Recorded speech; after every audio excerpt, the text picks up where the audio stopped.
भगवान आपको ढेर सारी नए साल में तरक्की दे, सेहत बख्शे और आपको काम करने की क्षमता दे।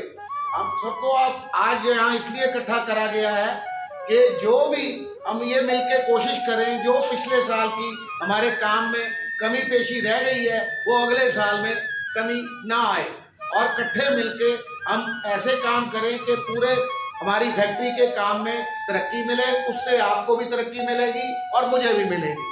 तो ये चाहता हूँ कि सब अपनी जिम्मेवारी समझते हुए काम को उस तरीके करें कि काम में कोई शिकायत ना आए। मैं जानता हूँ कि आप लोग कभी कभी सोचते होंगे कि बाबूजी ऊंचा बोलते हैं, डांट डपट करते हैं। देखो, मैं जो भी बोलता हूँ आप सबकी भलाई के लिए बोलता हूँ, आप सबको अपना परिवार समझ के बोलता हूँ और परिवार का बड़ा होने के नाते मैं अपना हक समझता हूँ कि आपको चीज़ें उस तरीके से समझाई जाएं कि आप समझो और अपनी जिम्मेवारी उस तरह से भुगताइए। आपके घर में सब में परिवार हैं, उसमें भी आपके परिवार का जो बड़ा आदमी है आपकी गलती के दौरान आपको कभी समझाता है, ऊंचा भी बोलता है, डांट डपट भी करता है, तो आप उसका गुस्सा करते हैं? नहीं करते। कभी गुस्सा होता भी होगा, शाम तक आप ठीक हो जाते हैं। उसी तरह मैं भी अपने आप को बड़ा समझते हुए आपको सिर्फ यही समझाना चाहता हूँ कि काम ऐसा करा जाए जिसमें गलतियों के चांस कम हो।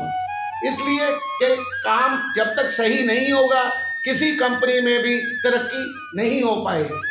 हर आदमी जो भी किसी से माल बनवा रहा है वो यही चाहेगा कि मेरे को क्वालिटी मिले और मेरे को वक्त पे माल भुगताया जाए। तो हम सबकी मिलके कोशिश यही है कि माल हम वक्त पे दें और उसमें कमी पेशी ना हो।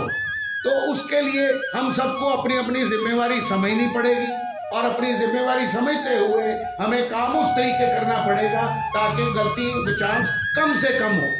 तो अब मेरा ख्याल आप सभी इस बात को समझेंगे और मेरी हाथ जोड़ के विनती यही है, मेरी बात का गुस्सा ना करते हुए आप ये समझिए कि बाबूजी सिर्फ ये समझा रहे हैं कि मैं अपनी जिम्मेवारी से अपना काम करूं ताकि किसी को कुछ बोलने की जरूरत पड़े ही ना। आप सबसे मेरे को यही उम्मीद है कि आप मेरी बात समझेंगे और आगे को काम पूरा तसल्ली बख्श करेंगे। सब खुश रहो, तंदुरुस्त रहो, सुखी रहो।